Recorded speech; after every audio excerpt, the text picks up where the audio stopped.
Hey Gearheads, and welcome to Garage Talk. I'm Corey, and that is the 2025 Subaru Forester. It's come a long way since its introduction in the late 90s. I'm at the 2023 LA Auto Show, and in this video, I'm going to take you on a quick tour. Stay tuned.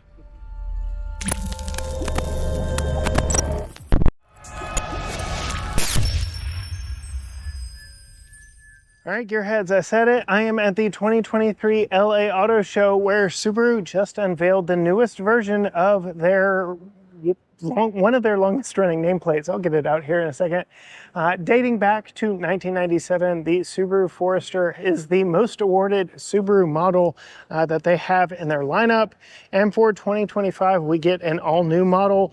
And since I've got the hood propped open here, I'm going to go ahead and talk about what motivates it. It is still a Subaru Boxer engine. It's the 2.5 liter, making 180 horsepower and 178 pound-feet of torque total, powering all four wheels through their symmetrical all-wheel drive and using their Lineartronic continuously variable transmission. Closing the hood of the 2025 Subaru Forester, we can appreciate the new design direction this signifies for the brand. It does look very different from what is currently in Subaru showrooms, and we'll go through some of the details here, from its cleaned up, simplified exterior design to some new accenting choices across the board. This is the Sport model, and I'll go ahead and point out here we get a proper bronze accent, and this goes throughout from the front here to the wheels to some nice thoughtful touches throughout the interior. It is a really clean look, but I would say this is very much more mature than the outgoing model in which it replaces. A little less angular and angry, a little more subdued, and I think this more easygoing design will appeal to more consumers moving forward. Of course, we get the standard suite of updates inside and out that Subaru has been doing to many of their models lately. We've recently seen an updated Impreza, updated Crosstrek, and now we're getting an updated Forester here. As we move around, you can see the bronze wheels on this one. Very nice, very aggressive design here with that kind of ridge pattern multi-spoke design, wrapped in Bridgestone Turanza tires. So interesting to see that they're getting away from Yokohama tires and some of the other brands of tires that they've been sticking with here lately.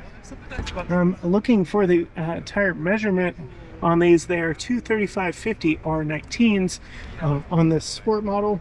Coming down the side here with the lower cladding, again we get more of that bronze accents down the side, and slightly aggressive black plastic cladding around the wheels that runs the entire length of the vehicle. You can see some airflow right here.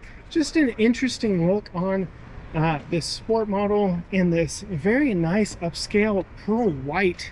Again, we'll get some more bronze accents here with symmetrical all-wheel drive, kind of separating the floating roof on this model. It really does look like, I don't know, it could fit very well in a Honda showroom with some models from them.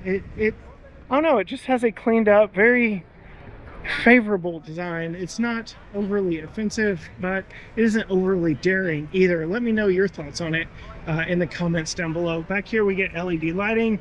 We get Forester kind of recessed in the tailgate back here. Bronze Sport accent badge back here on the back. And we reach up here, we do have a power lift gate. And they compared this a lot in the introduction to Toyota Camry and Toyota RAV4 and Honda CR-V. So it is clear who they are targeting in the segment. They don't quite measure up in the cargo capacity. We have 29.6 cubic feet behind the second row, 74.4 with the second row folded down, which is very competitive, but I think it falls a little short of those mainstream brands from Honda and Toyota. Still very impressive. More room back here than the third row of the Chevy Tahoe. which is saying something. We do have a false load floor here that has all of your tire repair stuff. It looks like the spare resides under this foam panel, but I can only do so much one-handed. We do get a retractable cargo shade here, no hard cargo shade, and it does look like we have a 40-60 split rear bench seat, but the only way to do it is from up there, so you're actually going to have to do it from the side of the vehicle, which isn't a big deal. And then it does look like our seat belt comes from the ceiling for the third seat. Interesting, they have redesigned the mechanism for the seat belt to stick close over your shoulder. There's a power hatch, so we'll close it right there. We're actually going to come around and peek on the inside here and take a look at the interior of this Sport model. Again, this being the Sport with all the bronze accents inside, carries it over very tastefully inside here. So starting on the door, we get bronze cloth here with a little bit of black woven in with it, a very nice look. We get a little bit of gloss black plastic in here where you will be touching, so I don't love that, but otherwise your typical switchgear from Subaru in here. We get bronze stitching and bronze accents on the steering wheel. We get bronze piping and stitching here on the seats. I like how these gray seats are two-tone gray with that bronze. Really sets it off, looks a lot different than some of the other competitors that just do black on black. Really like the differentiation. I'm going to go ahead and climb in here because this is like the most SUV-like vehicle outside of the Ascent 3-row for their lineup. So you sit up a lot taller in this. These chairs are basically on stilts in the vehicle. And then looking here, we get your standard Subaru steering wheel. Nothing really changed here. Still get analog gauges with a small digital helper screen there, but we get the new 11.6-inch Starlink infotainment. Gone are those dual element screens. I like that they've integrated it all into one. I know there are some Forester fans that really loved the dual screens. I can tell you they weren't my favorite. Sound off in the comments down below what you think. Really like the texture. This is kind of rubberized with this geometric shape in it. Just gives it an interesting, distinct look up here with the bronze metallic look down below it. Dual zone climate control, CVT controls here. This feels very much like any other Subaru that we've been in lately, although we get these little flaps for your cup holders, so your items won't just bob around in here. Decent sized center console, Qi wireless charger, USB-A and USB-C up here, engine start button right there. I'm going to pan around to me. Decent headroom in here. We do have still Forester's famous large glass roof, single pane, and that does open.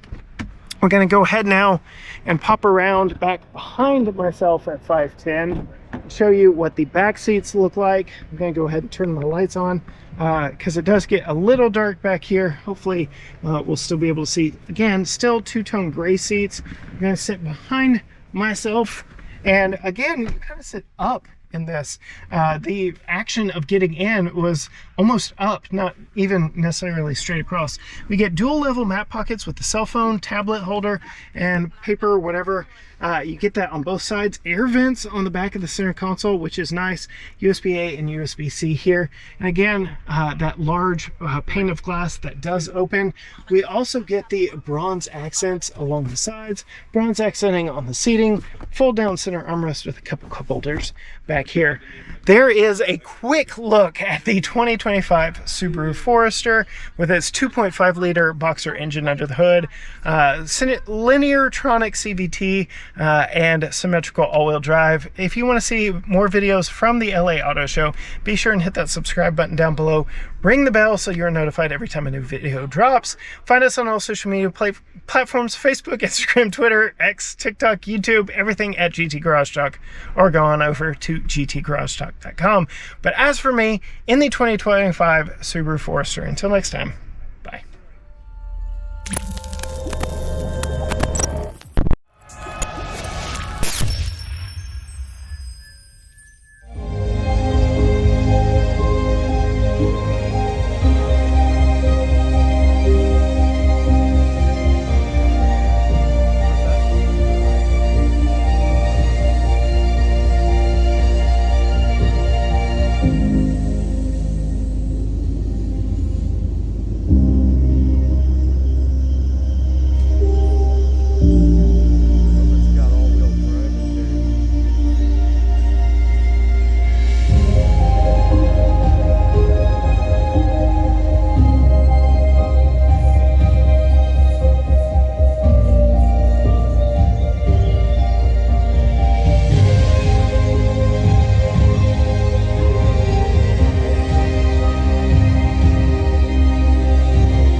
all-new 2025 Subaru Forester.